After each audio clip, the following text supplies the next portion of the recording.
il n'y a plus de business. Il n'y a plus rien qui rentre en fait. Et je prends une grande décision. Je pense qu'on est fin 2021. Je dis, bah j'arrête. Un vrai cadeau caché que j'ai mis du temps, bien sûr, Bien sûr. à digérer et à identifier, mais c'est ça. Et heureusement, j'ai fait une rencontre qui m'a présenté un nouveau comptable et le comptable m'a dit, mais là, vous allez vous faire massacrer par les impôts. Bienvenue dans les coulisses de la réussite, le podcast qui est là pour vous inspirer au quotidien, pour vous permettre d'oser réussir, emmener votre entreprise à un autre niveau et allier aujourd'hui véritablement ce qui fait la différence chez tous les entrepreneurs francophones, leur état d'esprit et découvrir les coulisses des entrepreneurs qui réussissent pour que vous également, vous puissiez finalement aller chercher votre réussite à votre manière. Salut Corinne.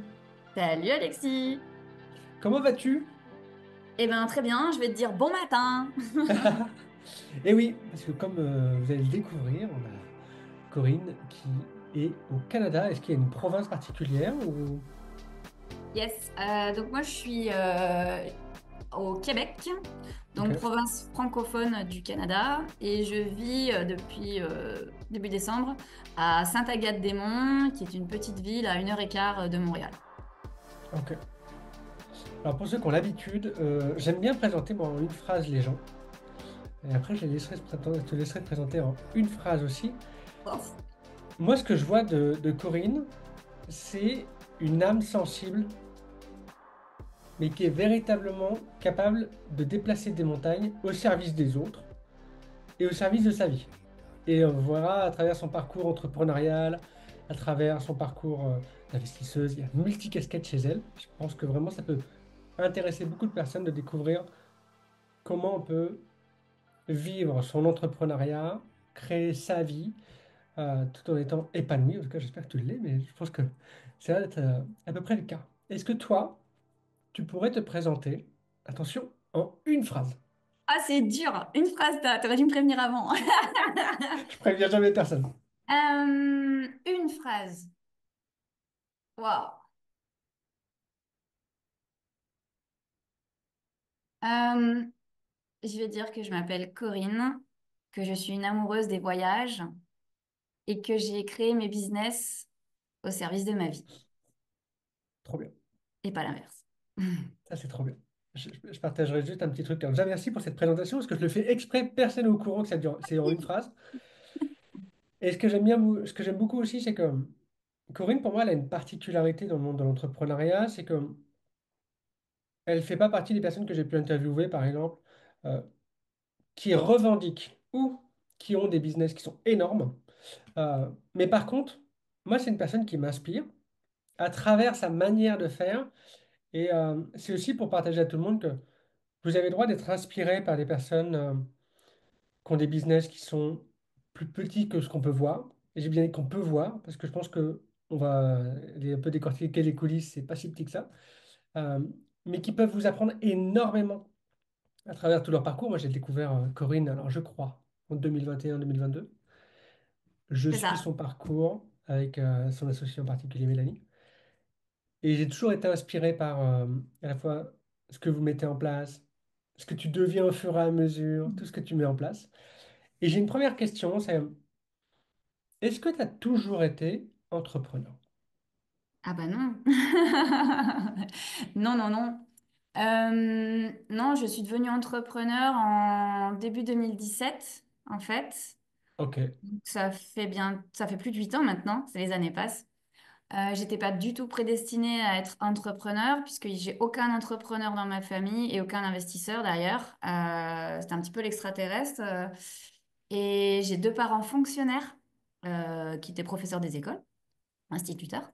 Donc sécurité de l'emploi, etc. Donc j'ai pas du tout baigné dans un milieu d'entrepreneurs et de personnes qui prennent des initiatives, qui se lancent, qui montent des boîtes, etc. Donc ça, non. Après, j'ai eu un parcours ultra classique, donc j'ai fait des études supérieures, j'ai fait une école d'ingénieur. J'ai eu mon premier job de salarié jusqu'en 2016, en fait, en gros, on va dire, pendant ok, 12 ans, je crois, j'étais salariée, un truc comme ça. Et en gros, qu'est-ce qui s'est passé? C'est que j'ai eu une rupture professionnelle très violente en fin 2015, début 2016, c'est ça. Je me suis fait licencier ok. euh, en 15 minutes. En gros, j'étais directrice d'agence, donc ben, fonction dirigeante. J'ai appris, je n'avais jamais vu ça, mais j'ai appris que souvent dans les fonctions dirigeantes, il faut aller assez vite. Je ne savais pas. Donc, du coup, je suis arrivée au bureau un matin. Il y avait un huissier de justice qui m'attendait. J'ai eu un entretien et au bout de, je dis 15 minutes, mais franchement, j'ai pas chronométré, mais voilà, j'étais dehors. Après 5 ans dans Ok. ma boîte, où j'étais la directrice de l'agence, mais j'avais une direction parisienne. Et donc, ça, c'est ultra, ultra violent. Et à ce moment-là, croiser des chemins, est-ce que je retourne dans un job de salarié? Mhm. Je me rends compte que je suis pas forcément faite pour avoir une hiérarchie. À l'époque, je me dis que c'est de ma faute.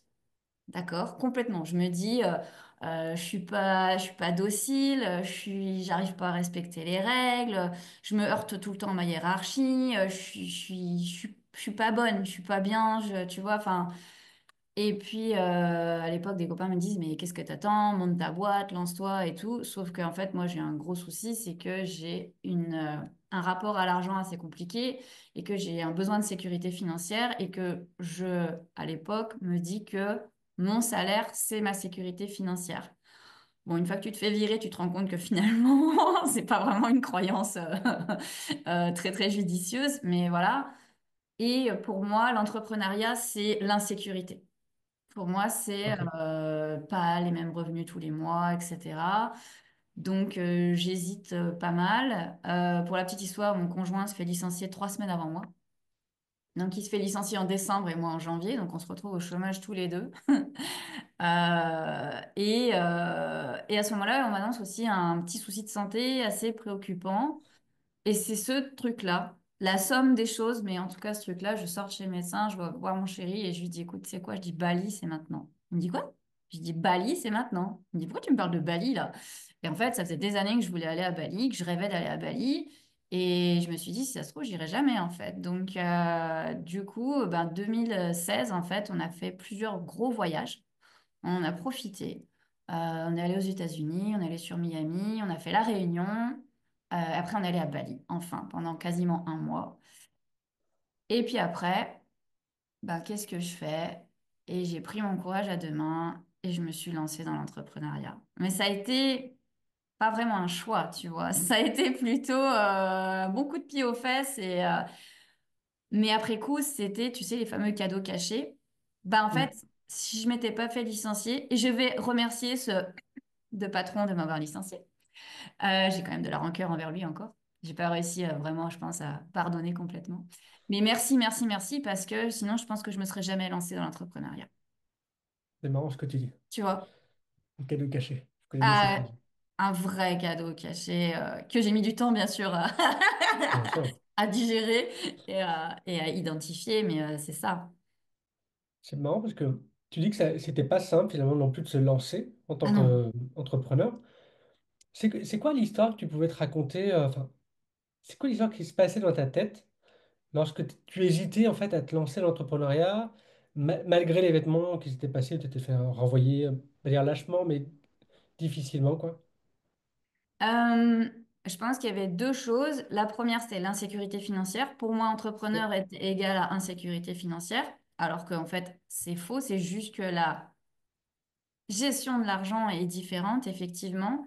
Mais quelque part, et je veux dire, le Covid l'a aussi bien montré qu'il y a plein de gens qui peuvent se faire virer du jour au lendemain. Donc, avoir une seule source de revenus, un job salarié, c'est une connerie, vraiment. Mhm. Moi, j'ai plusieurs sources de revenus aujourd'hui qui fait que s'il en manque une, bah, il y en a d'autres. Et voilà. Et la deuxième chose pour moi, c'était trouver des clients, en fait. Ok. Tu Tu peux vois. me parler de ça un peu? Ben, en gros, euh, j'étais directrice d'agence, mais j'avais une force commerciale au-dessus, plus ou moins Ok. efficace d'ailleurs, mais bon, qui me permettait quand même d'avoir des rendez-vous. Donc j'avais de la prospection froide, je devais aller à des rendez-vous, je détestais ça, je me souviens. Je n'aimais pas du tout le développement commercial. Je le faisais plutôt bien, mais j'aimais pas ça. D'accord. Et après, quand je me suis retrouvée à mon compte, je me suis dit, waouh, bah maintenant, il va falloir se débrouiller toute seule, tu vois. Et ça, ça me faisait peur. Je me disais, je vais pas pouvoir trouver de clients. Et en gros, à chaque problème, il y a sa solution. C'est que je me suis rendu compte qu'en fait, tous mes anciens confrères, Donc moi, j'étais dans le bâtiment pour, oui, Ok. préciser Ouais. peut-être ce que je faisais. Je faisais de l'assistance à maîtrise d'ouvrage, de la maîtrise d'œuvre et du contract en général dans l'aménagement de bâtiments tertiaires, donc tout ce qui est bureau et agence bancaire. Donc j'accompagne Ouais. les entreprises en fait dans leurs projets d'aménagement. Et en fait, ben, tous mes anciens concurrents, que je préfère appeler des confrères, Mhm. souvent ont des surcharges de travail. Et en fait, eh ben, je me suis mis à travailler pour chacun de mes anciens confrères. Donc, En j'avais mode pas, prestataire, tu veux dire? en tant que Un prestataire, prestataire, j'exagère, mais mais c'est ça, tu si, si, proposais en tes sous-traitance, services, tes compétences. en prestataire. Ok. Ce qui faisait que du coup, ben, toute la partie développement commercial, hop, j'avais réglé le sujet. C'est eux qui trouvaient les clients. Et ensuite, ben, chaque fois qu'il y avait une surcharge de travail, ben, ils me contactaient. Et en fait, honnêtement, j'ai très très bien travaillé parce que je sais que dans ces métiers, on a toujours des surcharges. On appelle ça les charrettes dans le jargon. Ok. Et, en fait, du coup, ben, c'était top parce que je pouvais en plus travailler avec différents confrères, donc voir différentes méthodes de travail. Donc ça m'enrichissait aussi. Et puis d'être sûr que ben, en fonction des différents confrères, j'avais toujours du business qui arrivait à droite à gauche, tu vois. Donc voilà. Et Ok. du coup, j'ai réussi ma bascule et j'ai réussi mon démarrage comme ça. Donc finalement, j'ai fait assez simple, entre guillemets, c'est-à-dire que au début, je voulais plus entendre parler du métier, de tout ça. Donc j'ai dit, je vais faire autre chose, mais je savais pas quoi faire. Démarrer de zéro, ça me faisait peur. Quelques mois de voyage, de réflexion. Et après, je dis, OK, je me relance dans le même domaine, mais à mon compte. Du coup, Ok. tu fais ce que tu sais faire. Donc ça, c'est quand même plus simple que de démarrer sur un autre domaine. D'accord? Et je m'appuie sur ben, tout le réseau local qui existe et je rentre par la petite porte, tu vois, et je m'intègre dans les différentes sociétés et je montre mon savoir-faire et après les gens me rappellent et du coup, ben, après, le bouche à oreille et c'est comme ça que j'ai... La première année, en 2017, j'ai fait 140 000 euros de chiffre d'affaires dès la première année, ce qui était pour Ok. moi impensable.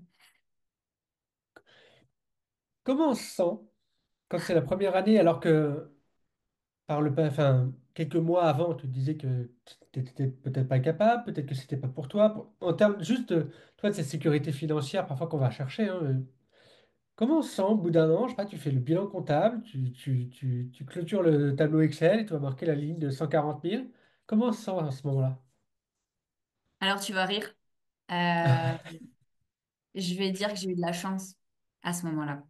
Tu te disais que tu avais eu de la chance? Ouais. Ok. Donc c'est pour te dire en termes de mindset où est-ce que j'en étais. Moi, En me je. disant oui, mais non, mais j'ai eu de la chance. Oui, mais non, c'était pas de la chance, c'était du travail, c'était aussi des réflexions judicieuses. Parce que j'aurais pu aussi essayer de démarcher dans le dur pendant des mois des clients et ne pas en trouver, tu vois. Donc je me suis dit, ok, je connais mes forces, je connais mes faiblesses. Le développement commercial, c'est pas mon truc, donc on va faire autrement, tu vois. Et la deuxième chose, c'est que comme j'étais en création d'entreprise et que je touchais le chômage, je ne me payais pas avec ma boîte. Et à l'époque, j'étais très mal entourée en termes de conseils comptables, avocats fiscalistes et tout. Pareil, je parle de ça il y a quand même un paquet d'années. Ouais. Et heureusement, j'ai fait une rencontre qui m'a présenté un nouveau comptable. Et le comptable m'a dit, mais là, vous allez vous faire massacrer par les impôts, puisque en fait, je ne versais pas de rémunération. Donc, j'allais payer l'IS sur ce chiffre d'affaires.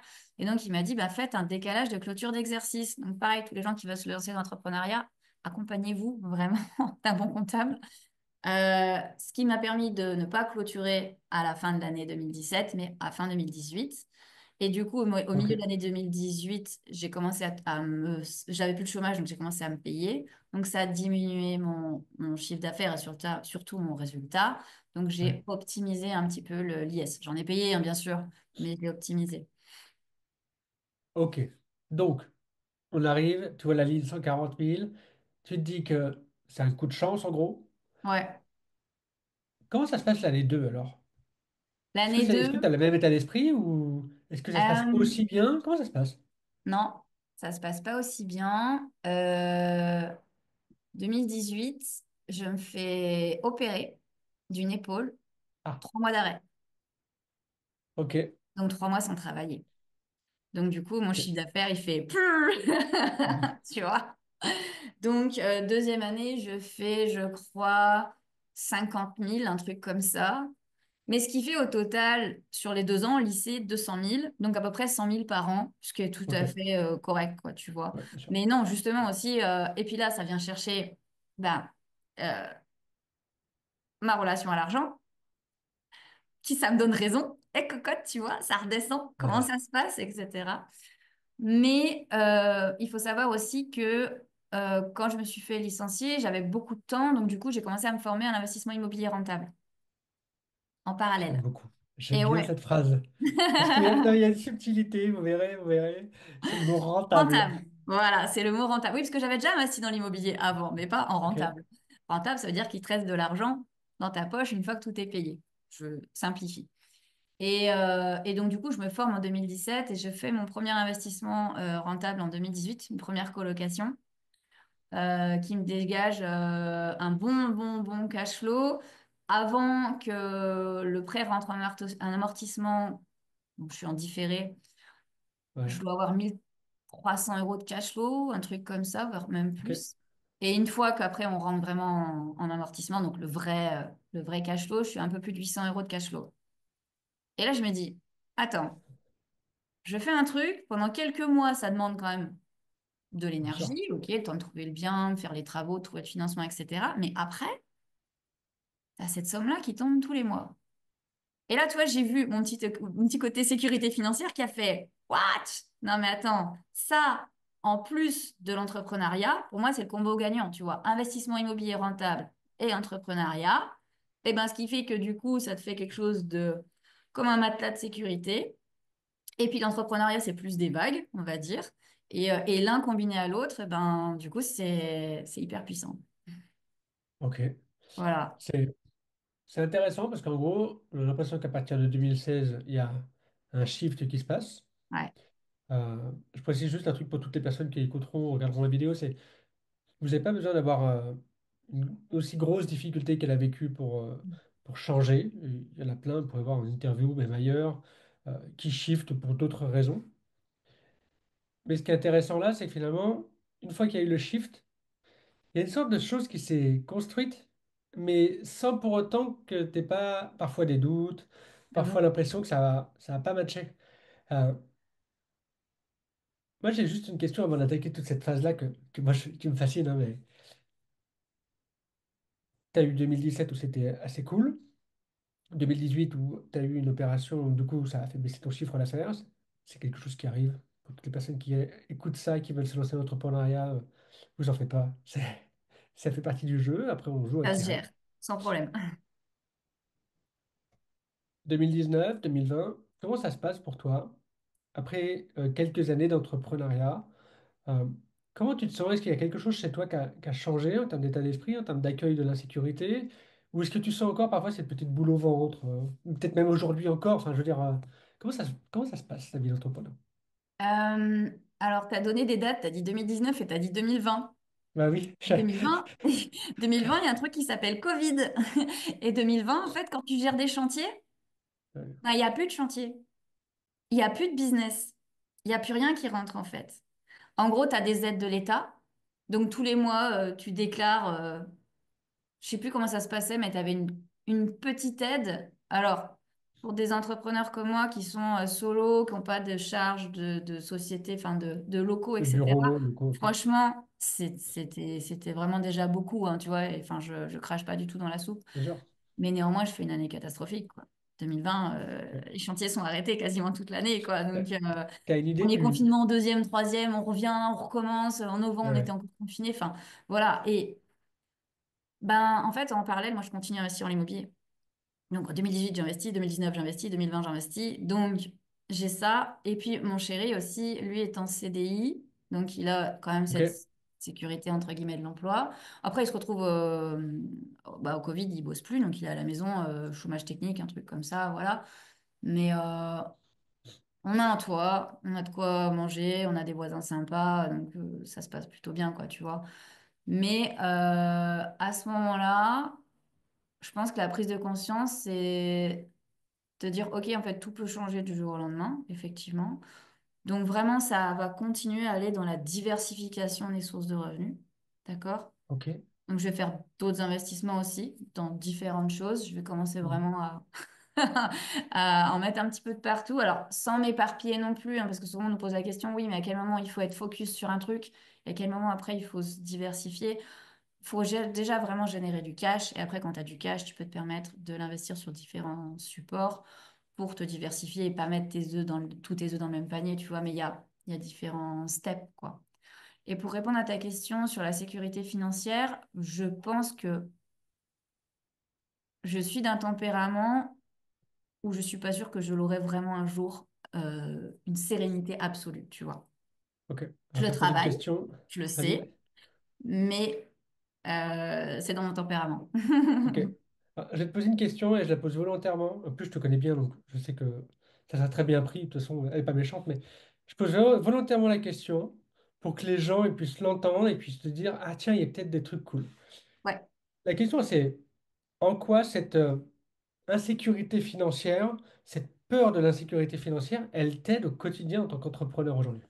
Elle m'aide énormément. En fait, elle m'aide énormément parce qu'elle me protège. Elle me T'as, préserve. t'as des exemples Euh, oui. En fait, pour ton entreprise, par exemple, où ça t'a aidé, en fait? oui. En fait, j'ai une vision assez long terme de ma trésorerie.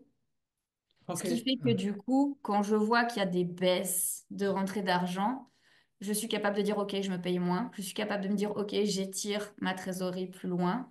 Je suis capable de dire, OK, je vais chercher de l'argent par ailleurs. Donc, tu vois, il y a cette vision. Donc ça, c'est le côté positif. Par exemple, avec mon associée Mélanie aussi, elle est très... on n'a pas encore parlé, mais voilà, j'ai une Ouais, société bien dans sûr. laquelle je suis associée à quelqu'un qui n'a pas du tout le même tempérament que moi, qui n'a pas du tout cette insécurité financière. Donc c'est génial parce qu'elle va insuffler, elle va booster, elle va initier pour faire des nouvelles choses, etc. Mais elle sait aussi qu'il y a moi derrière, la gardienne Ok. tu vois, qui rassure et qui va aussi dire, OK, là j'arbitre, tel investissement, on le fait, oui ou non. Voilà. Donc ça, c'est vraiment, je pense, ouais, quelque chose qui aide et que j'ai jamais pris de décision tête brûlée, tu vois. Et peut-être que je suis allée beaucoup moins vite que d'autres personnes, c'est sûr, mais j'y vais plus sûrement et plus sereinement, tu vois. C'est marrant ce que tu dis, parce que à ta lecture, tu te dis peut-être que je suis allé moins vite que d'autres personnes. Certainement. Moi, quand je vois tous les investissements immobiliers que tu as et ma très jeune carrière d'entrepreneur, je me dis, bah, je trouve qu'elle est quand même assez vite. Il Ouais. y en a qui vont certainement plus vite, il y en a qui Oui. vont certainement moins vite.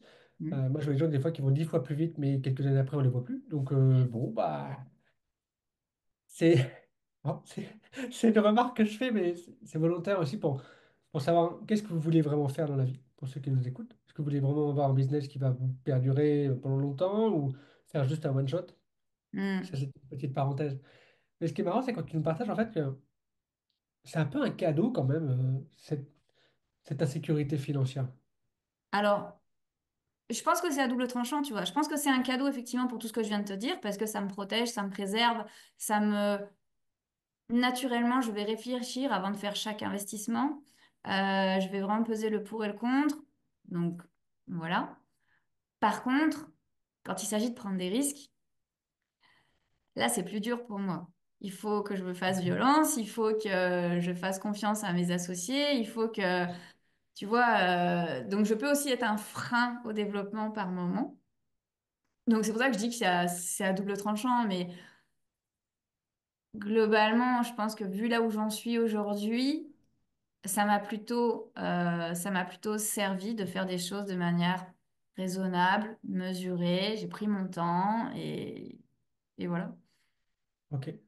Quand tu nous dis que, en fait, tu as dû te faire violence, Ouais. pour mettre un peu dans le cadre, alors j'allais dire Coco, parce que je l'appelle Tu souvent comme peux. ça, mais Corinne, elle a plusieurs entreprises, notamment une de formation. Alors, désolé, si je me trompe, tu me reprends. Mais de D'accord. formation pour les femmes en particulier dans le monde de l'investissement immobilier. Vous avez Mhm. une communauté sur Instagram. Je pense que c'est l'une des premières communautés de femmes investisseuses en France. Je pense vraiment qu'elle va se développer. Bon, j'ai une particularité, c'est de voir souvent les trucs à plus long terme que certains. Donc, je te le partage. Tu dis parfois que ça a pu te freiner dans Mm. certains projets. Comment tu t'es senti justement face à ces freins, à cette sensation de ralenti à cause de ça? très Comment tu mal. l'as vécu? Très très mal. Tu dis par exemple comment ça se manifeste. Bah, par exemple, la première colocation qu'on a achetée en 2018. Donc à l'époque, alors oui, j'ai oublié de dire ça aussi, mais j'étais chasseur immobilier en parallèle de tout ça. Ok. Quand tu es entrepreneur, tu peux faire plusieurs choses. Donc du coup, j'avais monté ma boîte et en parallèle, j'étais chasseur immo parce que ça m'intéressait. Et je visite un bien et il rentrait pas dans le cahier des charges de mon listing client que j'avais. Et j'en parle à l'époque avec la personne avec qui je travaillais et qui me dit bah, pourquoi tu prends pas pour toi? Donc déjà, j'y avais pas pensé. Et puis après, je dis ah ouais, pas con, l'appart est bien, hein, tu vois, enfin, au niveau des chiffres et tout, ça tourne bien. Et puis j'en parle à mon chéri. Lui, il me fait une confiance aveugle sur l'immobilier et tout, donc il me dit bah si tu dis que c'est bon, on y va. Je dis bah viens le visiter quand même, on va le visiter. Et au moment où tu te dis ok, là, faut faire l'offre d'achat, là, l'angoisse. Là, l'angoisse, parce que pour moi, je vois derrière, alors que j'ai déjà investi, hein, j'ai déjà 3 biens immobiliers à ce moment-là, mais pas rentables.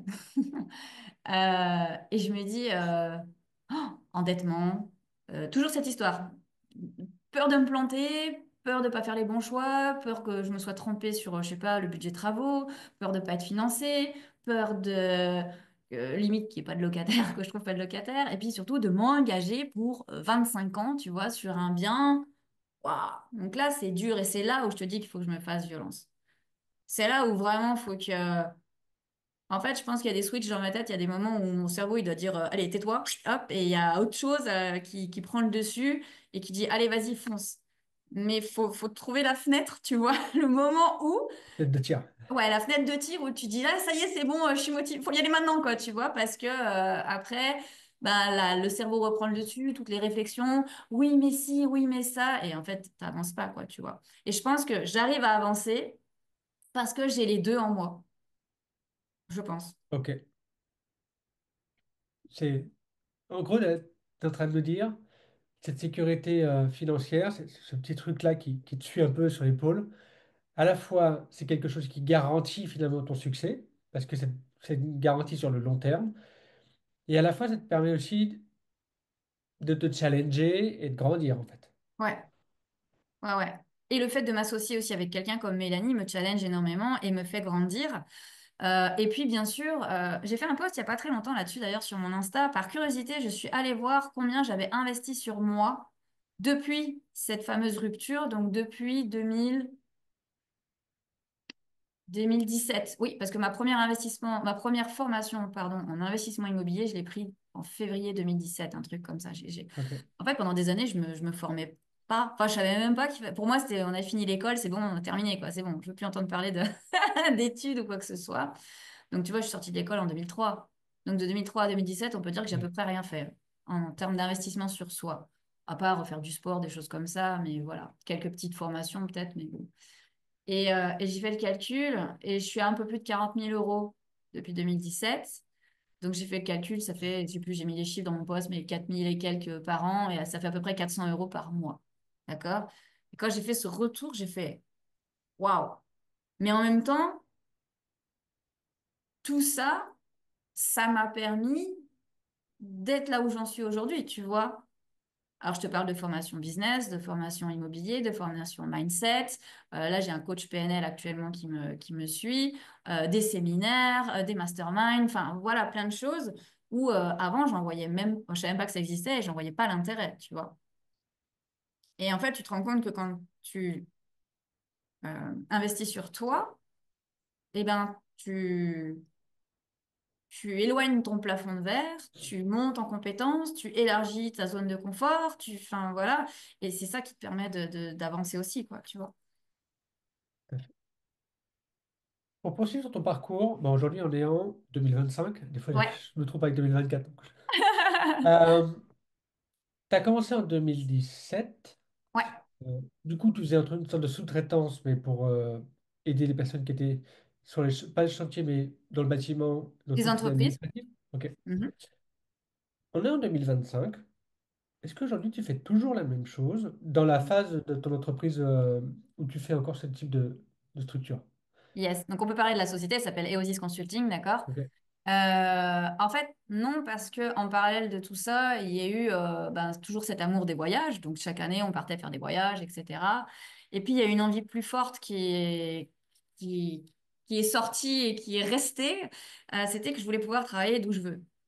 D'accord? Ok, C'était en moi.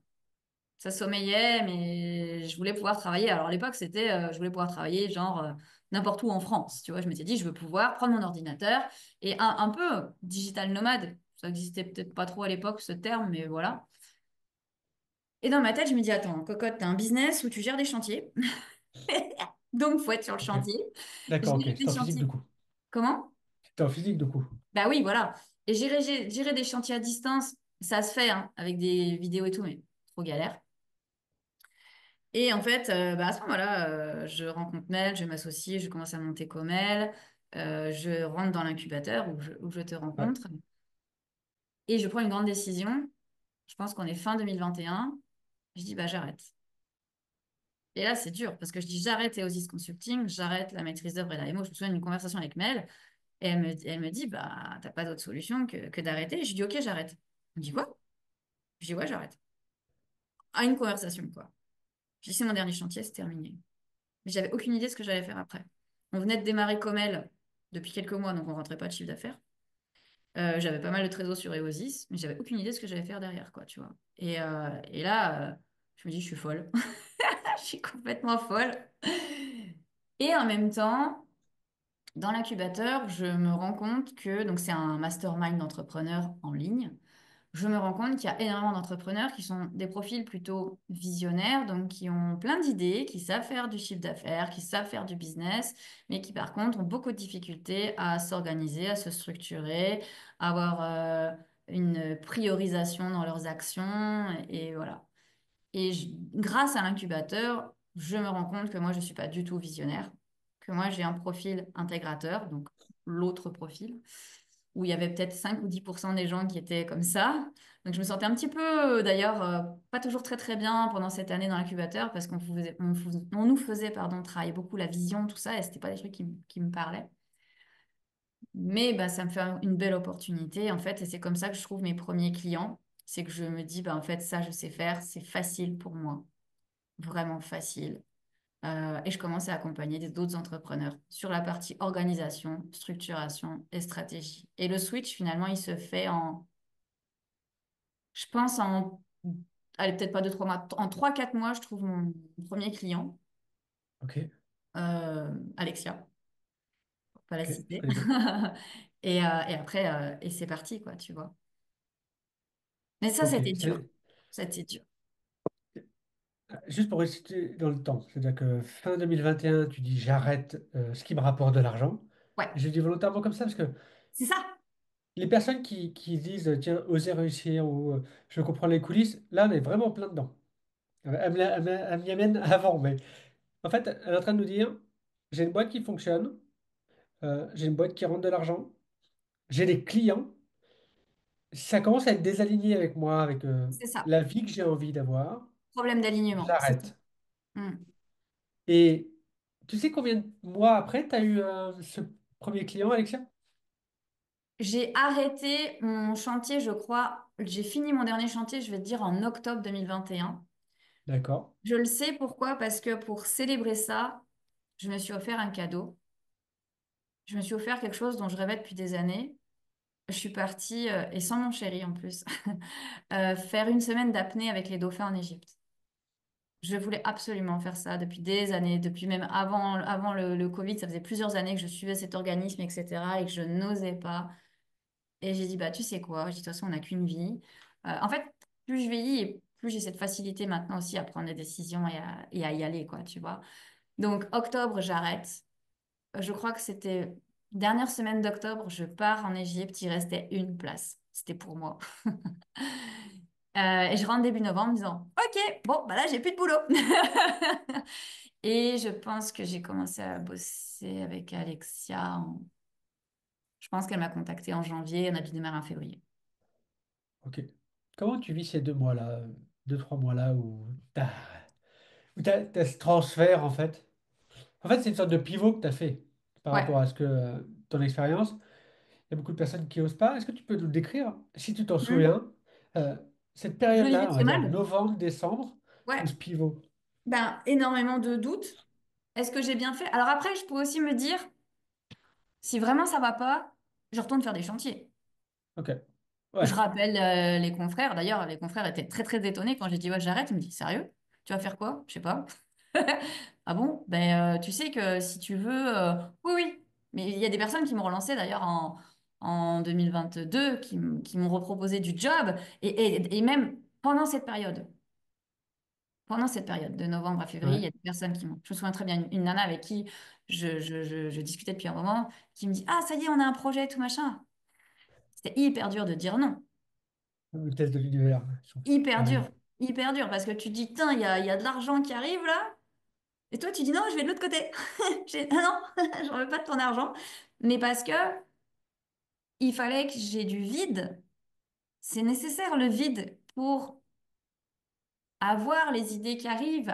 Moi, j'ai pas mis l'idée à la seconde comme mon associé. Moi, il faut le temps que ça arrive. Et il faut qu'il y ait de l'ennui, il faut qu'il y ait tout ça, il faut faire confiance au process quelque part pour que ça arrive, débouche vers autre chose, tu vois. Donc ça a été hyper dur.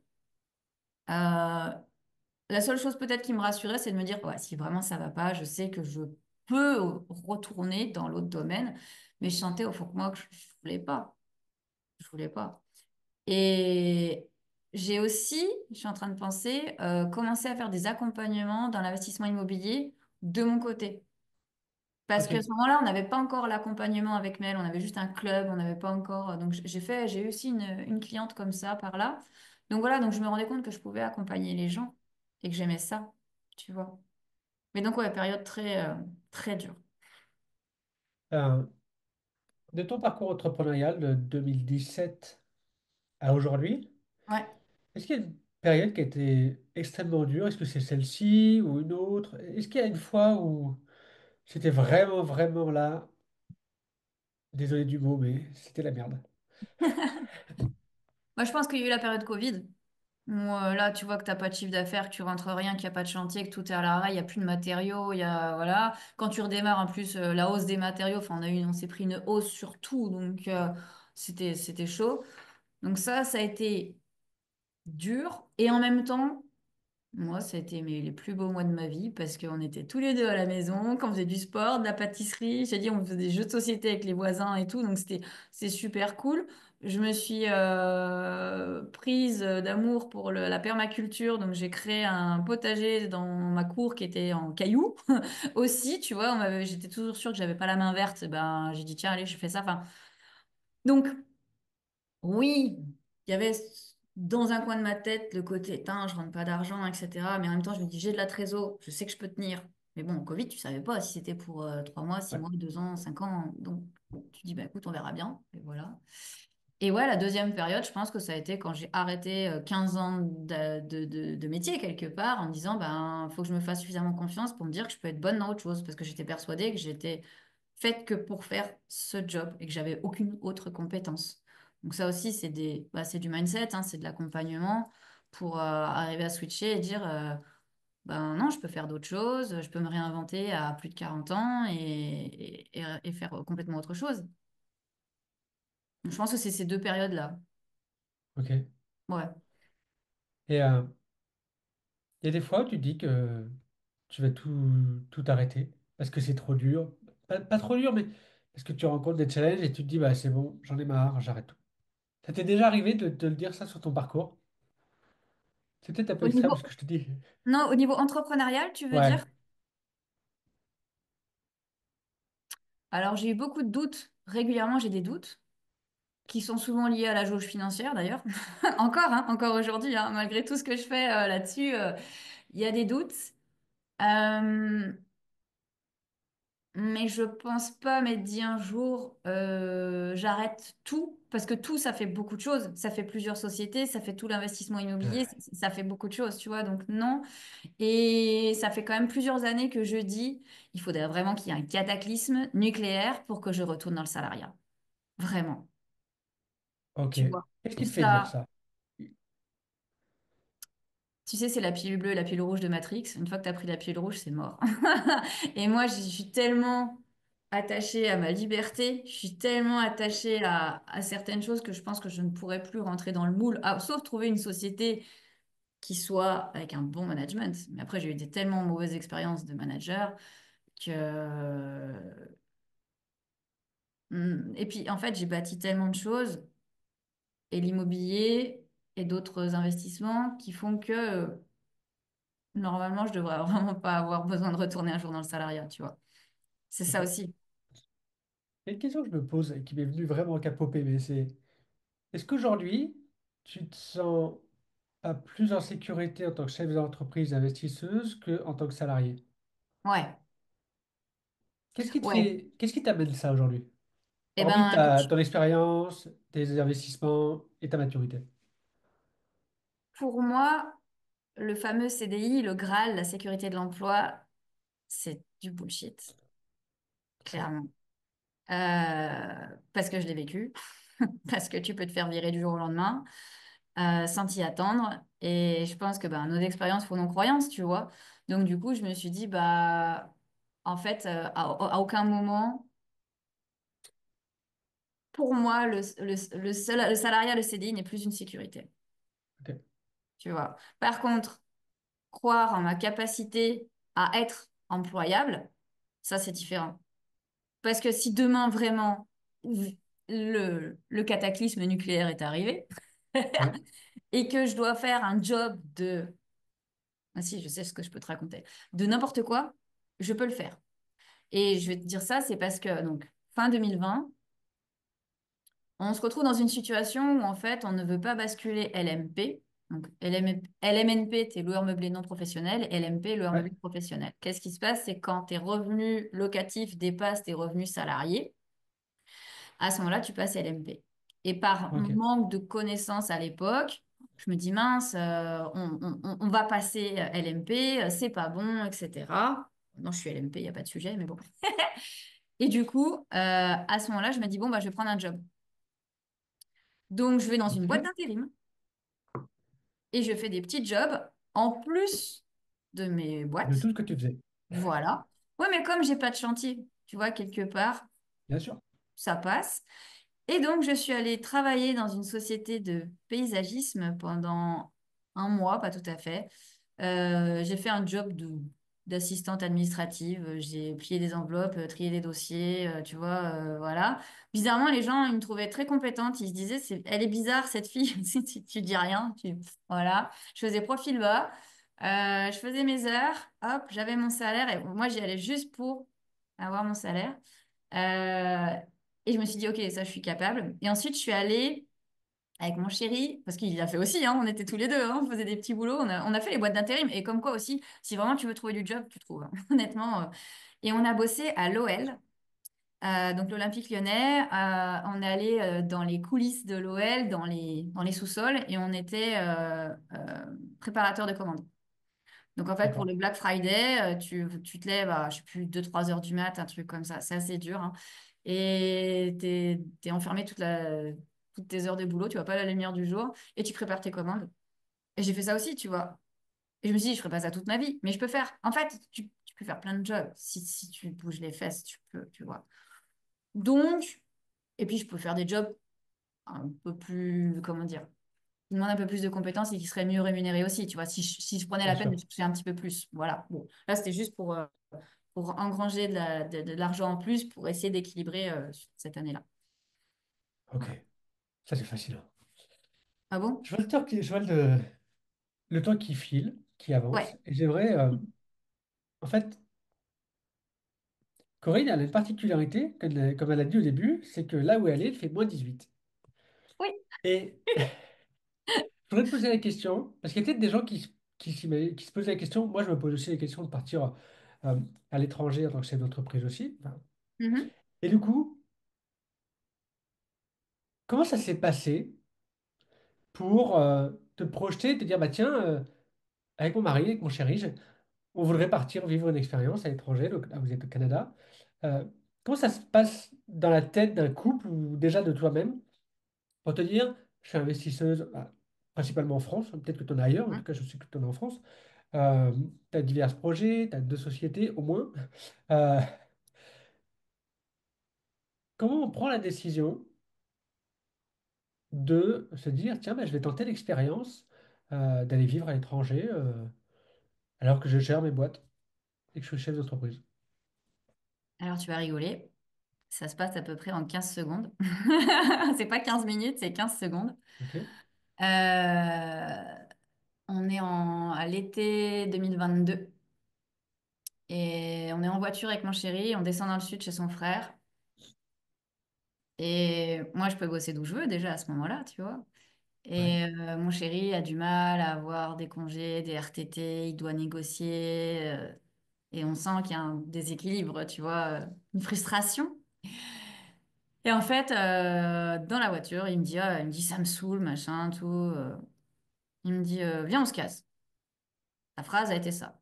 Viens, on se casse. Le on se casse n'avait pas de précision, quoi. Je dis, ouais, vas-y, chaud. Où? Il me dit Canada. Je dis, ok. Fin de la discussion. En fait, ça s'est pris en 15 secondes, vraiment. ok. L'idée, alors pourquoi le Canada? Parce que moi, j'ai fait mes études, une partie de mes études, un petit bout de mes études au Canada, à Ah, ok. McGill, quand j'avais une vingtaine d'années. J'avais adoré le Canada.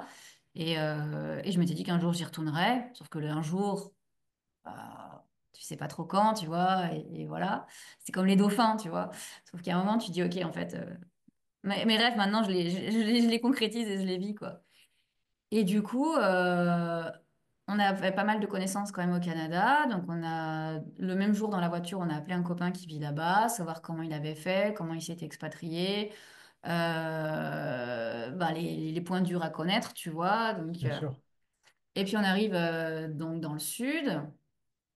Et puis, je sais pas, le jour même ou le lendemain, je me souviens trop, je prends ma douche et sous ma douche, je fais ah, mais génial, j'ai toujours rêvé d'avoir une maison avec un ponton et un lac.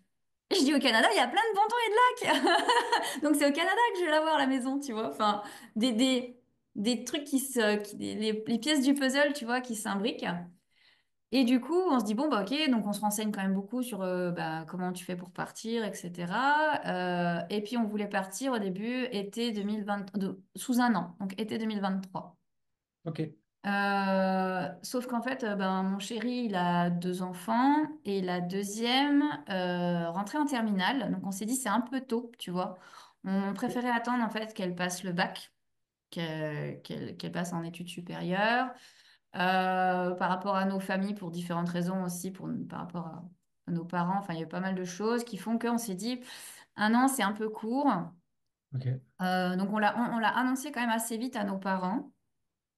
Et Que ensuite, vous aviez le projet du coup. voilà, en disant Ok. on part dans un an. Enfin, dans un an, c'était moins d'un an, du coup, le temps qu'on l'annonce. Et après, on a décalé d'un an. Assez rapidement, on s'est dit, ah, c'est un peu court. Et après, ben, ça a été toute la préparation de comment on fait pour gérer l'immobilier à distance. Ouais. Comment on délègue toutes ces parties, parce qu'on a quand même un parc immobilier à gérer avec des locataires en location nue, en location meublée, en colocation. On a une location courte durée également Ok. qu'on a acheté d'ailleurs début 2024. C'était pas prévu, mais il y avait une opportunité et je me suis dit, attends, on se barre, on achète un appart en courte durée. On a pris une conciergerie et en fait, Bien on sûr. gère tout à distance, tu vois.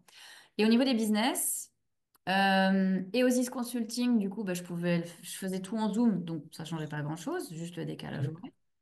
Et par contre, le sujet assez important, ça a été avec Mélanie, mon associée. Parce qu'on était à mi-temps sur notre société, on bossait les mardis et les jeudis ensemble et on se voyait le mardi chez elle et le jeudi chez moi. Donc, on a fait des tests grandeur nature. En gros, pendant 15 jours, on ne s'est pas vu. Et pendant 15 jours, je n'avais pas Ok. dû répondre avant une certaine heure pour simuler le décalage horaire canadien, pour voir en fait bah, qu'est-ce qui passe, qu'est-ce qui casse, qu'est-ce qui marche pas, comment on gère la relation. Quand on a des désaccords, voire bah, des engueulades, comment tu gères parce que tu n'as pas la personne en face, donc c'est plus compliqué, tu vois. Voilà, donc ça a été vraiment un terrain de jeu expérimental pendant plusieurs mois de tout mettre en place. Euh, Comme j'avais décidé de m'ennuyer, j'ai demandé mon chéri en mariage en mai 2023 et donc on s'est mariés en mai 2024 pour nos 15 ans. Donc j'ai géré un mariage aussi au passage, une organisation de mariage. Et puis après, bah, il a fallu vider la maison et ça, c'était dur parce que Ça faisait 15 ans, ouais, 15 ans qu'on vivait dans cette maison. Enfin, moi, pas tout à fait, mais ouais, enfin, 13-14 ans à peu près, voilà. Euh, et 120 mètres carrés, ben, c'est compliqué à vider. Donc ça a été dur. En fait, les points durs pour partir au Canada, ça a été d'abord nos familles, nos amis, euh, la maison. On a vidé la maison en 5 semaines. Donc au début, Ok. bah, tu tries, tu donnes, tu vends, tu donnes aux familles, aux amis, à Emmaüs. Tu jettes aussi beaucoup, il y a beaucoup de choses à jeter. Et Ok. puis en fait, au fur et à mesure que les jours passaient, nous on avait une deadline, hein, tu vois. À un moment, on s'est dit, tain, on n'y arrivera pas. Donc au bout d'un moment, tu, Ouais.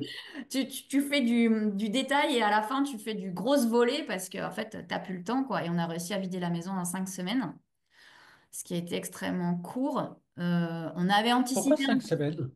ben Là, parce ça qu'en détaille, fait, je me dis, comment ça... Pourquoi 5 semaines, en fait? parce que 5 semaines, parce qu'on s'est marié le 28 mai à la mairie. Ensuite, on a fait la grosse fête de mariage le dernier week-end de juin. Donc en fait, tout le mois de juin, si tu veux, c'était mariage. Ok. Voilà. Fin juin, on se marie, enfin la grosse fête. Début juillet, on a eu la bonne idée de partir 2 semaines en vacances. Ok. Du 7 au 22 juillet, je te dis un truc comme Ah, ça. ok, ok. Et on rentre le 22 juillet. Et vous saviez que vous partiez début septembre? Ouais. D'accord, ok. Donc là, le 22 juillet, on se dit, bon, bah là maintenant, faut vider. Yanis arrête son job le 1er août, 2 août, un truc comme ça. Donc juillet, c'est vraiment que Ok. moi qui fait.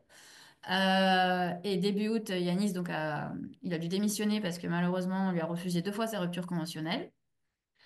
Euh, et du coup, on se retrouve tous les deux là, vidés à fond, quoi. Mais c'est énorme, en fait, les quantités Ouais. de choses qu'on amasse. Bah, Et j'imagine 15 ans d'une vie.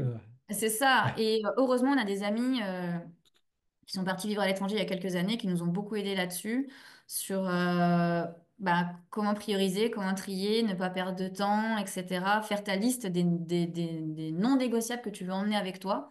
Et on s'est rendu compte que finalement, il y avait très très peu de choses dont on ne pouvait pas se passer, en fait. Clairement, tu peux vraiment évacuer énormément de Ok. choses. Et on est arrivé à 4 valises et un chat. Voilà. Ok. Et deux, trois petites affaires quand même dans un endroit, enfin les albums photos, les choses comme ça, tu vois, voilà.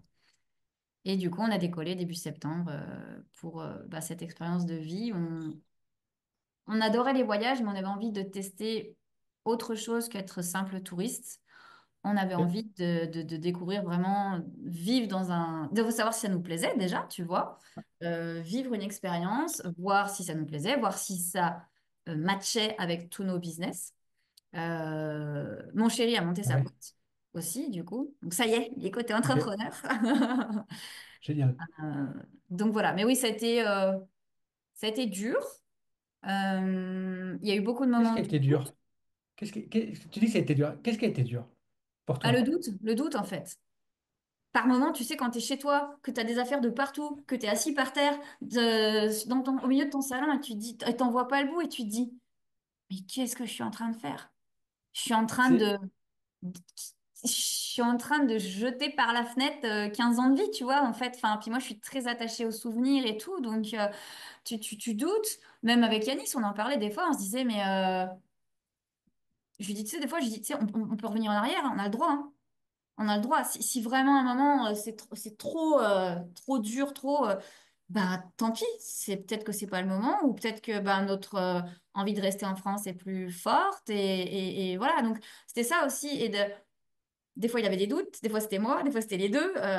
ok. Et mais il y avait quelque chose quand même qui nous disait, va au bout, vis le truc. Au pire, t'aimes pas, tu te plantes, bah tant pis, tu reviens, c'est pas grave.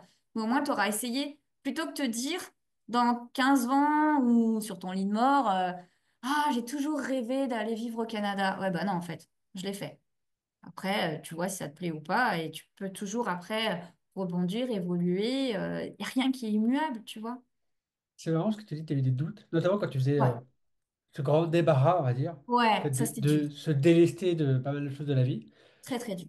J'ai l'impression que tu ne nous parles pas du coup du côté business. C'est-à-dire, c'est comme si tu n'avais pas de doute sur le fait que être chef d'entreprise euh, et voyager et partir vivre une expérience, ça t'a pas inquiété. Alors non, parce que c'est moins dans l'émotionnel, donc c'est plus facile à vivre. Et surtout, on l'avait bien anticipé beaucoup plus tôt. En fait, D'accord? Mel, quand je l'ai rencontré, on s'est rencontrés sur un événement IMO en 2019, un truc comme ça. On a commencé à bosser ensemble début 2021. Elle savait que je voulais partir. Déjà à ce moment-là, j'avais une Ok, envie de... À l'époque, c'était je voulais faire un tour du monde.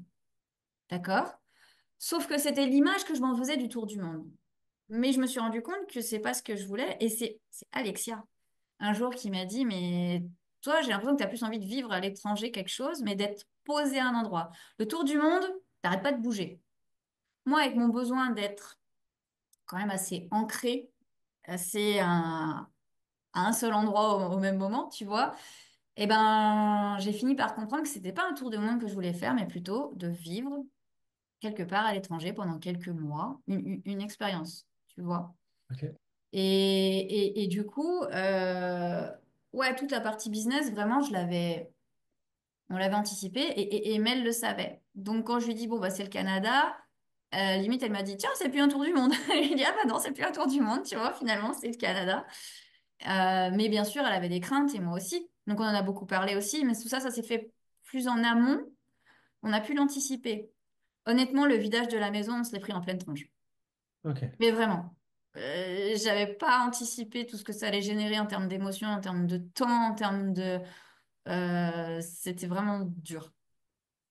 ok, Mais au final, je suis très contente de l'avoir fait parce que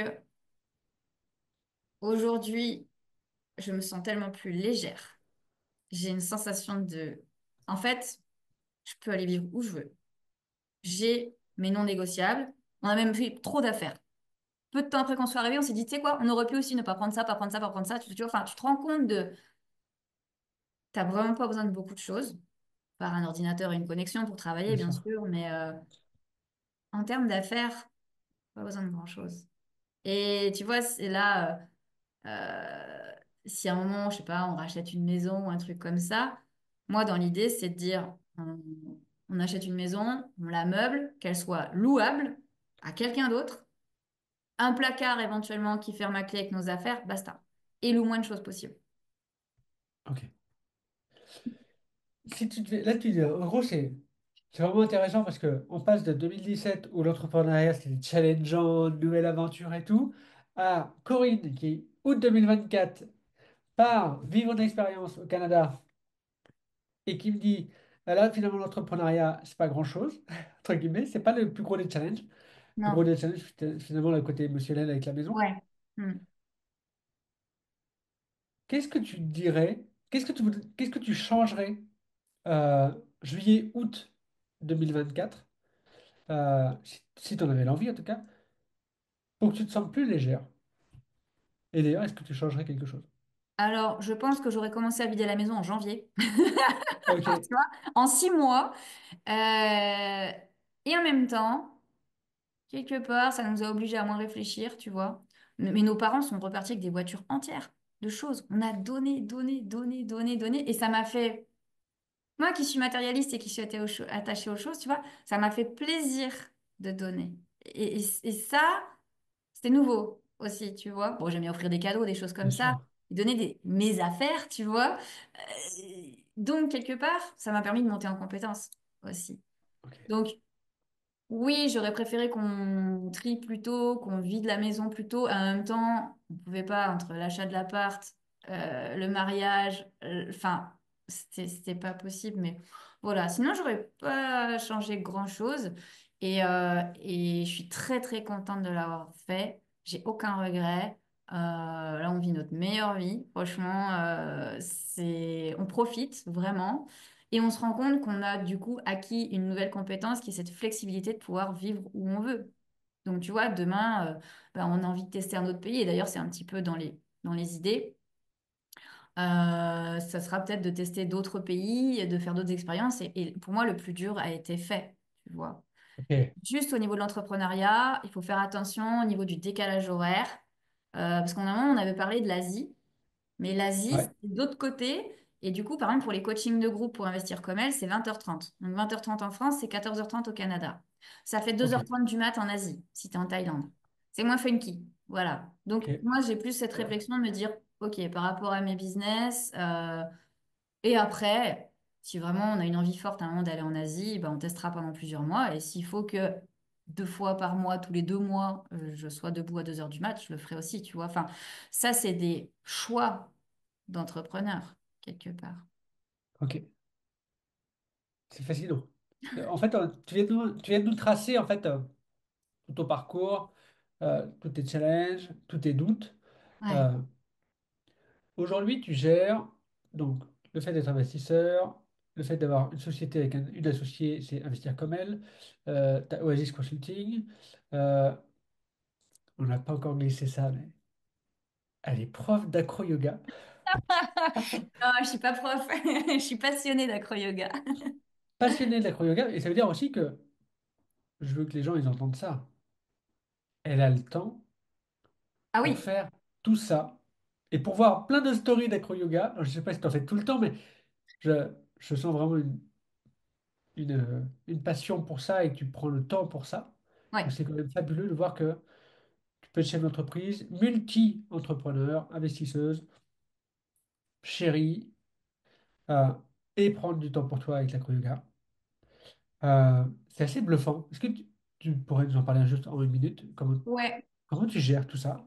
Eh bien, écoute, alors, justement, tu vois, sur la partie EOSIS Consulting où j'accompagne les entrepreneurs sur toute la À partie structurer, à organiser, ouais. organisation, structuration et stratégie, ça me demande peu d'efforts.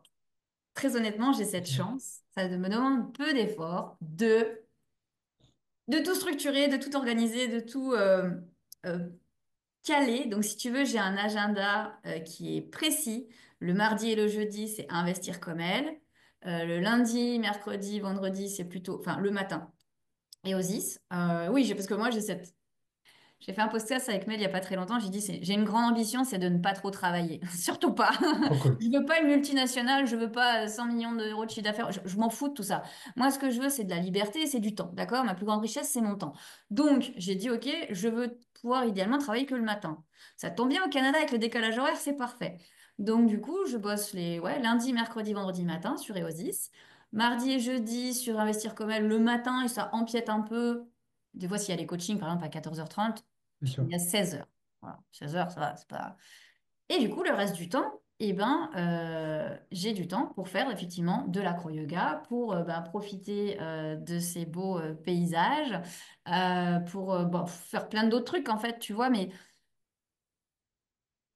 en gros, les clés, il y a déjà cette organisation par demi-journée. Je suis une grosse bosseuse, c'est-à-dire que quand je Ok. travaille. Cette petite chose-là, qui est un anti-travail, d'accord? Ouais. Il est en mode silencieux, il est à l'envers, ce qui exaspère certaines personnes qui essayent de me joindre. Quand je bosse, je bosse. J'ai bossé avec une copine il y a une semaine ou deux, elle me dit, Tain, on était toutes les deux dans la même pièce, elle me dit, Tain, quand tu bosses, tu regardes pas ton téléphone. Je dis, non, je bosse. Et c'est ça aussi, tu vois, quand tu regardes ton... Et pourtant, je fais beaucoup d'écran parce que je dois faire des stories pour investir comme elle, puis j'aime aussi faire ça, j'aime bien scroller de temps en temps, mais quand je fais une chose, je fais une chose. D'accord? J'ai bien sûr des to-do list pour m'organiser. J'ai Notion pour investir comme elle parce que on a une structure, on a une dizaine de personnes. Donc là, ça commence on ne peut pas se faire des mails un petit peu à l'artisanal, quoi, tu Bien vois. sûr. Donc ça, ouais, une question d'organisation, de structuration, de délégation aussi, d'automatisation, bien sûr aussi. Ok. Même, tu vois, l'investissement immobilier, ça me prend très peu de temps, vraiment. D'avoir, en termes de délégation, trouvé les bons couteaux suisses en France, sur ce qui je peux compter. Et c'est déjà pas mal. C'est dingue. C'est vraiment dingue de voir tout ce que tu fais.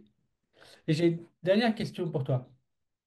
Tu nous as partagé tout ton parcours. Aujourd'hui, tu en es au point où tu as bâti des business au service de ta vie, Hmm, euh, avec une volonté qui est de pas trop travailler. Et franchement, je pense ouais, que plus on avance dans l'entrepreneuriat, moins on doit en faire. On doit être vraiment ouais. dans les pôles stratégiques. Après, on délègue, on fait avancer ça autrement. Euh, Aujourd'hui, ça t'arrive parfois de culpabiliser ou pas du tout, désolé du mot, mais de travailler si peu. Alors, je travaille pas encore assez peu. Ok, Parce que bien sûr, j'ai encore des travers, notamment sur Investir comme elle, par exemple. Des fois, je suis trop dans l'opérationnel. Je le sais, hein, je le vois. Toute la partie KPIs, chiffres, facturation, tout ça. Je sais que je pourrais déléguer plus. Après, j'ai aussi le droit de me dire, c'est OK. À ce stade de mon évolution, je ne suis pas capable de lâcher plus, mais je ok, sais où est-ce qu'il faudrait que j'aille pour bosser encore moins. Tu vois? ok. Voilà. Et sur le fait de culpabiliser, oui, ça m'arrive de culpabiliser, effectivement. De me dire, ah, mais là, je bosse pas beaucoup. Ça m'arrive, mais j'essaye de pas, j'essaye de me dire à ce moment-là, attends, cocotte, en fait, non, t'as bossé pour.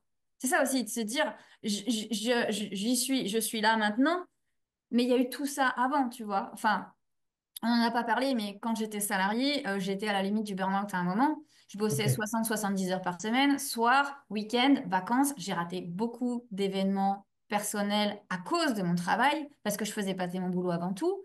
Et il y a eu un événement où, en fait, chez un client, grosse réunion, un des plus gros industriels du bassin grenoblois, on va dire. J'anime une réunion, il y a 15 personnes en face de moi, et en plein milieu de la réunion, je bug. Je bug. Je perds le fil. Mon cerveau, qui est mon meilleur ami depuis ma naissance, me lâche. Les gens en face de moi me disent ça va, ils pensent qu'il y a une petite hypoglycémie, tu vois, ils m'emmènent prendre une barre chocolatée et tout. Et moi, je sais. Je sais qu'il y a un problème. Je ne retrouve plus mes idées. Et ça faisait plusieurs fois que je voyais que j'avais un peu de mal, etc. Et voilà. Et tu vois, j'étais à la limite. Et quand j'ai monté ma boîte et que j'ai fait ma première super année, j'ai tapé dans le dur. Vraiment, je bossais, Ok. mais beaucoup. J'ai même bossé des fois des week-ends, etc. Tu vois. Et à un moment, j'ai dit, OK, je sais ce que je ne veux plus. En fait, des fois, ça t'aide de vivre quelque chose pour savoir que tu ne le veux plus. Et depuis cette période-là, j'essaye vraiment de faire très, très attention à ça. Mon chéri va te dire que je suis quand même une bosseuse parce que quand il faut envoyer, j'envoie. D'accord? Je suis pas non plus tous les jours à me la couler douce ou quoi que ce soit. Mais euh, il y a des non négociables sur les soirs, les week-ends, etc. Je fais vraiment attention à ça. Et mon associée, tu vois, elle a 13 ans de moins que moi. Ouais. Et du coup, elle me dit des fois, c'est bien, t'es mon garde-fou. Parce que elle, je me revois comme elle il y a 13 ans en arrière, tu vois, où je dis, fais gaffe là. Je dis là, t'en fais un peu too much. Donc, c'est ça aussi, c'est que l'expérience, à un moment, te fait te dire, ben, ok, est-ce que tu culpabilises là de te lever? Et en même temps, je me lève tôt le matin, je fais de la méditation, je fais du sport, enfin, je fais d'autres choses aussi, tu vois, je fais des choses pour moi, mais qui sont pour moi indispensables pour l'équilibre de l'entrepreneur. Donc, je suis pas à me glandouiller non plus. Voilà, et je m'en... Ouais, t'es pas devant Netflix, quoi. Ouais, donc quand je culpabilise, je me dis, hé cocotte, si t'en es là aussi, souviens-toi de toutes les heures que t'as passées avant à bosser comme une acharnée aussi, quoi, tu vois. Ouais. C'est ça aussi. Et comme tu dis sur les réseaux sociaux, des fois, on montre toujours le bon côté. Ouais, ouais, mais j'ai 44 ans. Hein. Il s'en est passé des années. Ouais. Non, mais c'est intéressant. Enfin, c'est pas intéressant. Moi, je trouve ça bluffant tout ce que tu nous as partagé et ça rentre vraiment dans le cœur de ce que moi, je voulais qu'on partage à la communauté et aux gens. C'est vous avez le droit d'avoir le parcours entrepreneurial que vous désirez. C'est clair. Et voici aussi les coulisses de Corinne. J'espère en tout cas que ça vous inspire. J'espère vraiment que ça aidera toutes les personnes qui veulent se lancer ou qui sont lancées mais qui n'osent pas maintenant être investisseurs, qui se disent que c'est pas possible de travailler, on va pas dire peu, mais moins que ce que la norme nous fait croire sur les réseaux sociaux. Inversement, des fois, on a un peu les deux tangentes. C'est soit on a Oui. l'impression que les gens font rien du tout et qu'ils ont les résultats, d'autres qui travaillent comme des forcenés mais que c'est un peu compliqué. Bah, toi, tu es dans tes coulisses, tu nous montres que bah, il y a des hauts, il y a des bas. Tu as construit, en fait, tu as bâti des business et au fur et à mesure, avec l'expérience, tu as essayé d'ajuster les points pour savoir, au même titre que tu t'es dit, bah, tiens, j'aurais fait un tour du monde, finalement, tu as envie de voyager et expérimenter des expériences de vie ailleurs. Je pense que pour l'immobilier, c'est pareil. Tu as Mm. expérimenté des choses, tu t'es rendu compte de qu'est-ce qui te convenait, qu'est-ce qui ne te convenait pas. Pour l'entrepreneuriat, c'est pareil. Et c'est fabuleux de voir ces coulisses-là d'un entrepreneur qui gère énormément de choses qui a une vie bien remplie, Mhm. euh, mais qui, à mes yeux, n'est qu'au début. Alors, je le partage parce que ouais, on se connaît depuis 2021-2022. Je Ouais, vois énormément avancer, beaucoup de choses, mais surtout beaucoup de belles choses. Au fur et à mesure, je trouve que tu rayonnes un peu plus. merci. J'ai envie, arrête. Euh, Si tu voulais partager quelque chose, soit à une personne qui n'ose pas se lancer, ou une personne qui culpabilise de travailler pas assez, ou à la toi d'il y a je sais pas combien d'années, si tu avais envie de partager quelque chose, un message, et tu voudrais que ce soit entendu par au moins une personne, c'est quoi le message que tu voudrais partager? Je te laisse la parole, tu en fais ce que tu veux. Euh, je dirais à toi, la personne qui écoute, que s'il y a une petite voix au fond de toi qui te dit de te lancer, en fait, ben en fait, il faut l'écouter. Il faut tester. Euh, parce que ça fait un cliché, hein, le truc, mais il vaut mieux avoir des regrets, des remords que des regrets. Et du coup, je pense qu'il vaut mieux aller tester, quitte à se planter, mais quitte à réussir aussi, bien évidemment, parce qu'on voit toujours, oui, si je me plante, ouais, mais si tu réussis, en fait. Il y a beaucoup de gens qui entreprennent et qui réussissent aussi, hein. Mais voilà, s'il y a cet appel, l'entrepreneuriat, c'est pas fait pour tout le monde, mais les personnes qui ont envie de se lancer dans l'entrepreneuriat, ça peut être un side business en restant salarié pour garder la sécurité. Ça peut être de s'associer avec quelqu'un peut-être qui a plus d'expérience pour voilà. Ou alors ça peut être comme certains, plus je brûle les bateaux, j'y vais, voilà. Enfin, chacun sa méthode, mais c'est surtout de passer à l'action, en fait, d'essayer, de tester, d'aller au bout de son rêve ou de son envie ou de son idée, et après de voir. Et peut-être de réajuster, de rebondir. Il n'y a pas un seul chemin, il y a 1 million de chemins qui, enfin, moi, pour moi, tu vois, il n'y a pas un chemin tout tracé, quoi. Il y a plein d'opportunités, mais vraiment, c'est de se faire confiance et d'y aller, quoi. Et de Ok, s'entourer. et sans toi. Et de s'entourer de personnes bienveillantes qui idéalement ont eu les résultats que tu veux. Comme ça, tu vas aller plus vite. Et surtout, tu vas t'entourer de gens qui ont un mindset positif et voilà quoi, tu vois, aussi. J'ai oublié ça. J'avoue. Bah, écoute, je pense que c'est le mot de la fin. Euh, pour toutes les personnes qui sont encore là, je mettrai tous les liens qui sont nécessaires pour rejoindre Corinne, que ce soit investir comme elle, que ce soit Corinne avec ses sociétés. Vous pourrez la rejoindre sur Instagram, je pense, comme on Oui, pourra le faire. tout à fait. Euh, et si vous avez envie de découvrir cette fabuleuse personne et savoir comment elle fait, propose ses services aussi. Moi, j'ai eu des bons échos et je sais que j'ai confiance en les personnes que j'invite. Donc, vous pourrez aller Ouais. la découvrir. Si vous sentez que vous pouvez faire appel à elle, c'est intéressant.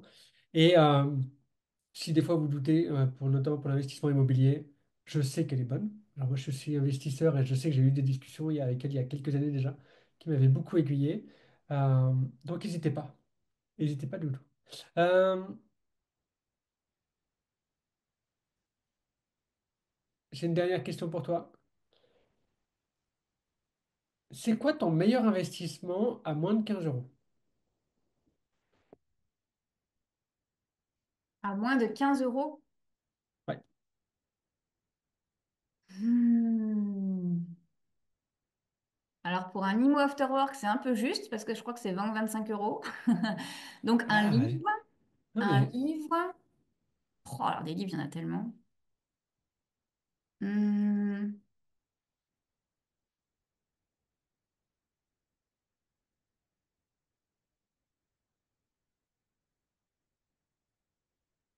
Alors je vais dire le dernier livre que j'ai lu, Die with Zero, Meurs avec zéro.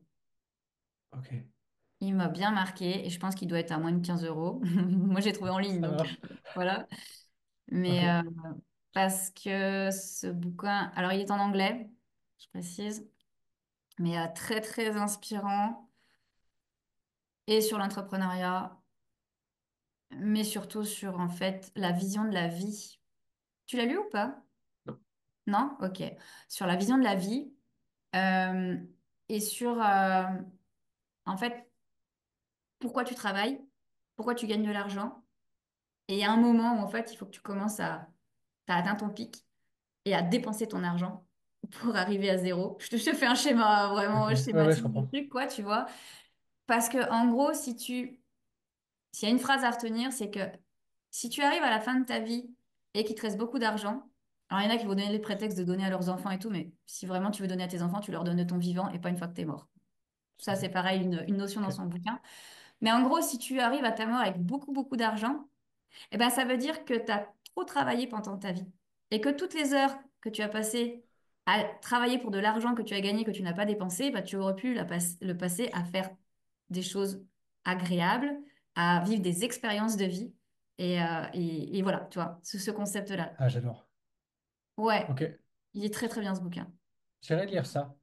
Je fais juste une aparté en 15 secondes. Tu étais prêt à dire pour un after work, je sais que le réseau est très très important chez Ouais. toi et je le vois bien autour de moi pour connaître pas mal de personnes dans la région lyonnaise maintenant. J'ai fait l'expérience de la qualité du réseau, c'est quelque chose d'assez dingue. Donc en effet, j'ai dit moins de 15 euros parce que c'est vraiment pour avoir une logique de dire on n'a pas beaucoup d'argent, comment je fais? Parfois ça part de rien. Il y a une personne un jour qui m'a dit un abonnement de Netflix. Il m'a dit tu regardes tous les documentaires qu'il y a chez Netflix, mais il m'a dit tu prends que les documentaires, hein. Tu prends pas tous les Oui. trucs Ouais. comment dire, de science-fiction ni rien, mais là tu prends tous les documentaires et après tu clôtures ton abonnement, mais déjà tu as de quoi apprendre. Un abonnement Kindle à 10 euros par mois sur Amazon. Tu peux Voilà. lire tous les livres que tu veux, business Et ou ben autre, voilà, dev trop perso. bien. Ok, et ben écoute, moi je vais remercier toutes les personnes qui sont encore là. J'adore faire ces interviews, et donc je sais qu'il faut que je m'arrête là parce que sinon je vais continuer de discuter. Je mettrai tous les liens en ligne pour suivre Corinne et toutes ses aventures et autres. Et en attendant, on se retrouve bientôt pour le prochain épisode. Ciao. Merci à toi pour l'invitation. Si tu fais partie des personnes qui ont vraiment kiffé ce podcast et qui sont arrivées jusqu'au bout, je vais t'inviter à faire une chose. Dis-nous en commentaire qu'est-ce que tu retiens de ce podcast et n'hésite pas à faire deux choses, mettre 5 étoiles sur la plateforme de ton choix. Si tu es sur YouTube, n'hésite pas à mettre un pouce en l'air et dernière chose, tu as pu profiter de cette interview, peut-être que tu as un ami à toi ou un proche qui aurait besoin de l'écouter aussi, donc moi ce que je t'invite à faire c'est de lui partager, que ce soit en mode podcast ou sur YouTube. Je pense que c'est la meilleure chose que tu puisses faire, en tout cas une petite action peut changer de grande vie. Ciao.